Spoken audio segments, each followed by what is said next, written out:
Morning guys, welcome to Neil's Wheels. So, having just got back from the Isle of Man on a short tour, I've decided to change my Vario panniers on the GS1250 to Zega Evo panniers. I found the Vario panniers were a little bit heavy compared to the aluminium panniers which I had on a previous bike, and made life a little bit awkward. So I thought, let's see how easy it is to change over from the Vario pannier set to the Zega Evo set, fitting obviously the new rack and the new boxes. So we'll have a look and we'll see how easy it is to do. Here we are, going to the garage. You can see me here in the shadows.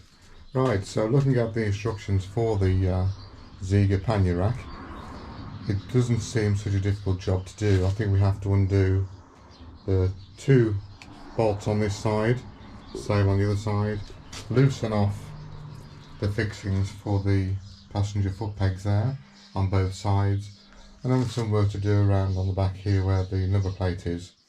So I think what we'll do, we'll start by taking the 4 bolts out of the top of the unit there, loosening off the bolts on the passenger foot pegs, and we'll see how we go from there. So guys, to undo these 4 bolts here, we need this bit here, which is a Torx 40. They're quite difficult to undo, they're quite tight. So I'll get those undone, and also I'll slacken off the foot peg bolts. They just need to be slackened off for now. The frame slots into that, which I'll show you later on. But I'll get these bolts out and then I'll come back to you.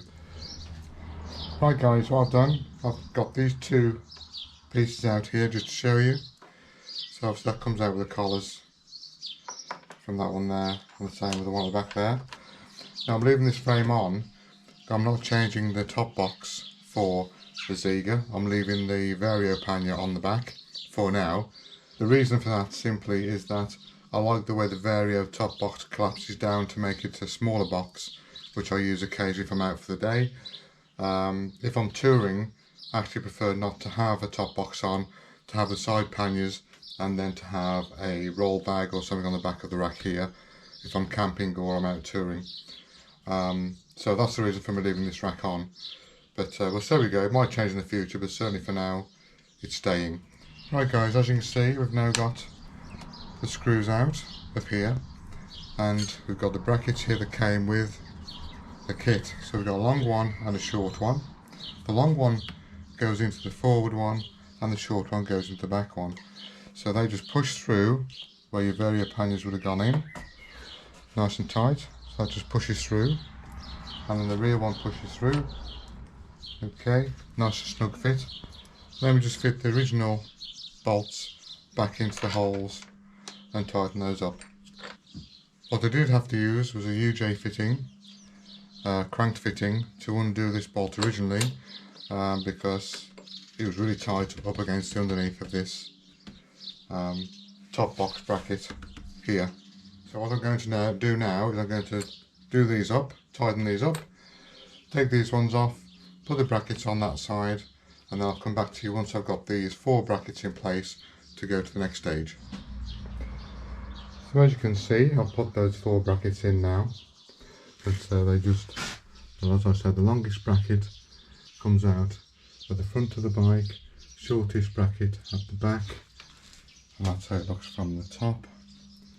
Just go around this way so you can see from this side, exactly the same, longest bracket at the front, shortest bracket at the back. And so I'll now loosen off the brackets on the foot pegs there, and the same on this side. And I think the instructions say to undo it, and so it leaves a 5mm gap as part of the frame goes in there, and also there's a spacer to go in the other section to keep it the same. So I'll just undo those and then come back to you again. As you can see, I've now loosened off the pillion foot peg. We have these brackets in place here. So what we're going to do now is get the frame for the left hand side, and that slots into that space there. Okay, and then up here we have the 2 brackets lining up. Okay, So I'm going to do those nuts up now. I'll just let go of that for a second. Here's one of the screws which come with a pack. Obviously that goes through there, and then that fixes on the back with a nut. And the same on this one here, that just goes through there. And he says into that there. So obviously we're going to put the nuts on these screws, that's how it's all going to fit together.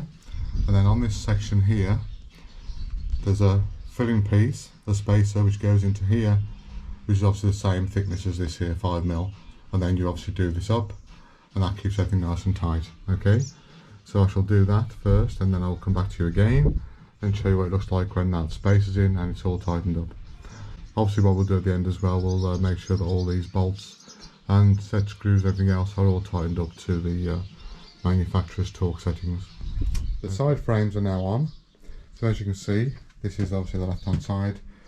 We've got all of the bolts in place, 1, 2, 3, that's where the frame goes into, and then the spacer, you can see that just in there, a 5mm spacer, tightened all up, not yet to torque settings, but fairly sturdy. And so far, apart from the screws here and here on both sides, we've just used what comes with the bike as standard. So the bolts, set screws here are the same as it was there originally, and these two down there are original ones as well. I'll just show you the right hand side, which is the cranked pannier frame. Okay, and that's fixed exactly the same way as the other side, with the 1, 2 just here, and then through the foot peg frame, and then the spacer in there. And so the next thing to do is we've got a rear brace that goes across from here, straight across behind the wheel to here. So I'll fit that on next, which should be a straightforward bar and a couple of fixings which come with the kit itself. So I'll do that, and as I always say now, I'll come back to you shortly. It wasn't as straightforward as I thought, fitting this bar at the back of the frame there. So the number plate's in the way, and so that's had to come off. And as you'll see now, this bar obviously goes across here, number plate in the way, so that's had to come off. There are spaces in the kit which fit onto the 3 holes here, and that brings the number plate a little bit further out, which will allow the bar to sit just behind the number plate. So I'm going to just do that now, and then I'll show you before I put the number plate back on. Right, let's have a look now. So I've taken the number plate off, as you know, and I've shown you that. So this is with the rear bar on, and I've shown you there as well where the spacers actually go, and that gives you the room required for the number plate to sit over the back. So it'll just sit over the back of the frame there. Well, that's the frame on there now really, apart from doing the torque settings, that's the frame fitted. So the next part really is just to get the boxes fitted, then I can show you what it all looks like when it's all back together. So guys, finally finished the installation, so let me show you what it looks like with the boxes on. So there we go, that's the Zega Evo. The box is on. Sorry about the gravel noise, that's me just walking around obviously, so I think that looks really smart. But here we go with them, I'm sure they'll be brilliant. Still got to fit the locks into the boxes, but everything looks great there. And to release them, just a case of pulling that lever there, and then it releases the box. I'll try and show you without putting the camera down. So push the button, lift it up, and you should lift off. So there you go, that's one. We'll try again with this one here. So push the button, lift the latch, little show wheel, and there we go. Both boxes there, and this is how it all looks now it's all done. All tightened up, all torqued up. 23 Newton meters for the 8mm bolts, which are the 2 frame bolts here, and the frame bolts on the top there, and also the bolts that hold the foot pegs there. So that's it. So hope you enjoyed that. Hopefully it'll be helpful to somebody to fit their own pannier boxes and pannier frames if you're not sure about how to do it. Not a difficult job, just takes a bit of time. Make sure you get it all done right, and hopefully job's a good one. And we'll see you next time. Thanks for watching Neil's Wheels. Take care. Bye.